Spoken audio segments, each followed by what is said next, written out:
Much has been said about valuing who we really are and the value of life. The value of even one moment of living as a Yid was portrayed by Rabbi Tauber, Zichron Livracha. He said over a story, there was a bacher, an 18-year-old from England, who was diagnosed with a machla. And the doctors told the parents, just let him relax, just let him enjoy the last few weeks of his life. Chemotherapy is not going to work, there's nothing to do.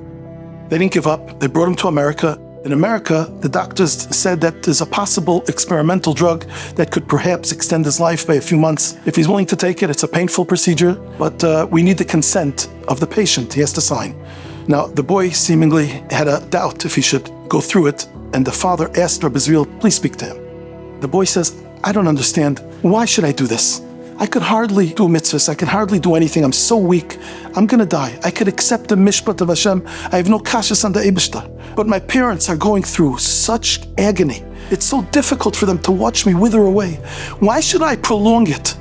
So Rabbi Tauber said, listen, I could only help educate you on the value of living for a month or two, and then you have to decide. What is the greatest mitzvah in the Torah? V'chai b'hem. Live by the mitzvahs. Do the mitzvahs and live by them. This means that if, let's say, someone is in a situation of pikuach nefesh, that his life is in danger, all the mitzvahs are going to be transgressed in order to save his life, except for the three cardinal sins. But otherwise, 610 mitzvahs, we must transgress them in order to save his life. That shows us the value of life.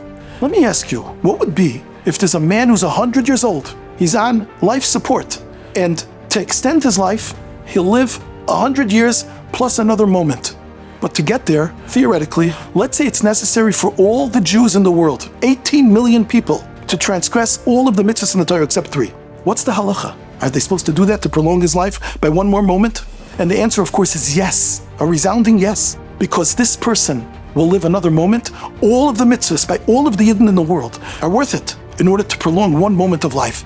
It says, Kol haneshama tahalel ka al kol neshima uneshima. Each breath, a breath of a Yid, just a Yid living, is the greatest proclamation of a Borei Olam. There's an Eibishter in the world. There's nothing greater than that. That is what the world is here for. This is what he told the boy. The bacher thought about it, and he decided, it's a good idea. The boy Taka lived another few months, and he was nifter, smiling. He smiled for the next few months. He was nifter with a smile on his lips, and his parents couldn't understand. Rabbi Israel, what did you say that made him so happy? Which drug did you administer?